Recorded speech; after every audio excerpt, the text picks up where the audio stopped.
dua lelaki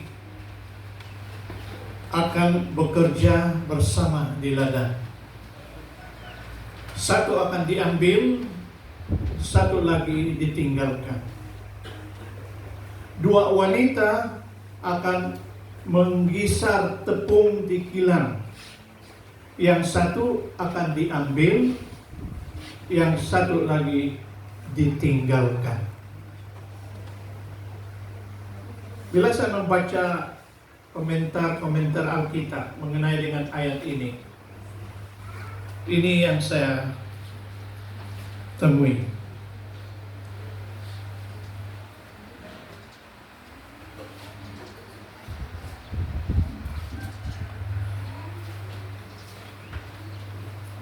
Ramai orang, malahan lebih ramai daripada jumlah anggota gereja Seventh-day Adventist, lebih ramai ini, telah menggunakan petikan dalam Matius 40, Matius 23 ayat 40 dan 41, menggunakan dua ayat ini sebagai basis pendapat mereka. Ingat, ini pendapat mereka. Kemudian mencadangkan apa yang dipanggil sebagai secret rapture ataupun pengangkatan rahasia, di mana akan tiba-tiba hilang dan dibawa ke surga. Ayat tadi mengatakan dua orang sedang bekerja di ladang. Tiba-tiba yang satu hilang, yang satu tinggal. Ada dua perempuan bekerja menggisar tepung.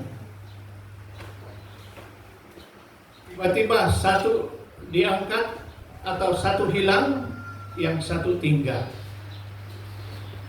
Daripada dua ayat ini mereka membuat satu dispensasi.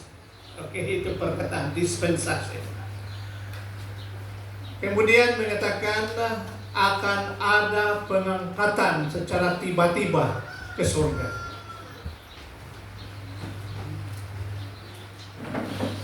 Semasa membesar,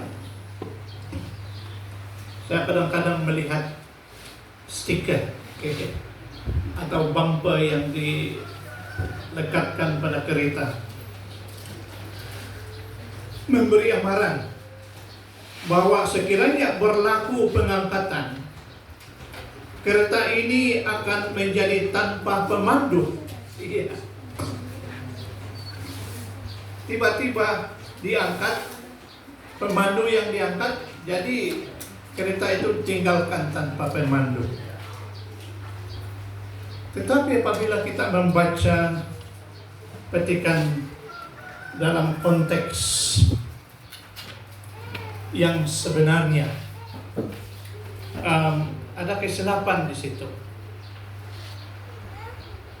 Tetapi di sini mengatakan tidak seperti teori pengangkatan rahasia.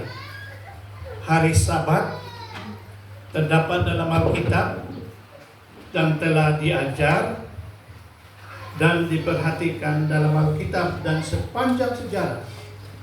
Tetapi pengangkatan, perkataan pengangkatan, rapture semata-matanya tidak pun disentuh dalam Alkitab.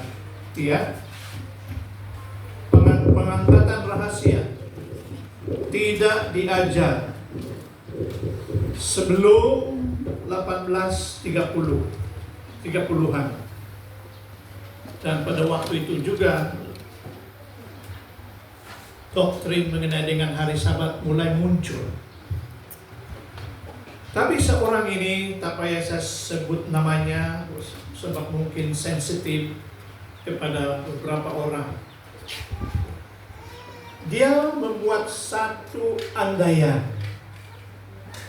bahwa akan berlaku pengangkatan besar-besaran, yaitu dalam sekolah Sabat kita ada menyentuh tentang 7 malapetaka yang terbesar pada penghujung sejarah dunia ini sebelum kedatangan Yesus. Tuhan mengikut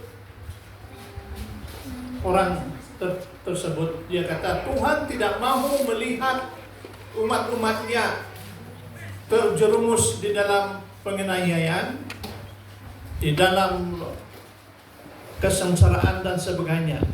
Itulah sebabnya Tuhan akan tiba-tiba mengangkat mereka ke sorga. Begitulah berlakunya satu konsep ini. Tetapi bila kita mendalami Alkitab, tidak ada ayat di dalam Alkitab, tidak ada keterangan dalam Alkitab yang menyatakan demikian. Ya, kalau kita membaca secara keseluruhan, kadang-kadang kita membaca atau memetik ayat sini dan sana, tetapi gagal untuk membaca ayat-ayat sebelumnya atau selepasnya. Dan itulah sebabnya banyak orang yang mengatakan dalam Alkitab mengatakan seperti ini dan menyebut ayat tersebut. Walaupun ayat itu sebenarnya bukan bermaksud sedemikian. Seperti di dalam Matius 24 ayat 4 bermula dalam ayat yang ke-37. Kamu boleh buka Alkitab kamu sendiri, dan mungkin bila sampai di rumah baca lagi. Iya, di sana mengatakan apabila anak manusia kembali. Anak manusia ini ditujukan kepada Yesus sendiri. Apabila Yesus kembali, ia akan menjadi seperti pada zaman Nuh. Pada zaman itu sebelum air bah, orang ramai sedang menikmati jamuan, pesta dan perkawinan sehingga Nuh memasuki perahunya. Orang ramai tidak menyadari apa yang akan berlaku sehingga banjir datang dan menghanyutkan mereka semua. Ini ayat-ayat sebelum ayat yang ke-40 dan 41. Seperti pada zaman Nuh, begitulah berlakunya orang-orang pada waktu apabila Yesus hampir datang. Ya. Nuh dipanggil oleh Tuhan untuk membina bahtera ataupun perahu untuk menyelamatkan orang yang percaya. Selama 120 tahun Alkitab mengatakan, sambil membina perahu besar itu, dia berkhotbah kepada orang. Mulanya, kalau Roh Nebuat mengatakan pada mulanya banyak yang membantu dia mengangkat kayu dan sebagainya. Tapi apabila Nuh menyentuh tentang banjir, mereka mula menyoal. Apa itu banjir? Mereka tidak tahu apa itu banjir sebab belum pernah banjir pada waktu itu. Iya. Jadi mereka mengolok-olokkan Nuh. Iya. Begitulah orang-orang di zaman sebelum kedatangan Yesus yang kedua kali. Kita akan diolok-olokkan. Di mana? Bagaimana kamu tahu dan sebagainya. Penipuan demi penipuan, pemalsuan demi pemalsuan berlaku. Pelajaran sekolah sahabat menyatakan, ya, orang ramai tidak menyadari apa yang akan berlaku sehingga datangnya Yesus. Ya, begitulah keadaan apabila anak manusia, apabila Yesus akan datang.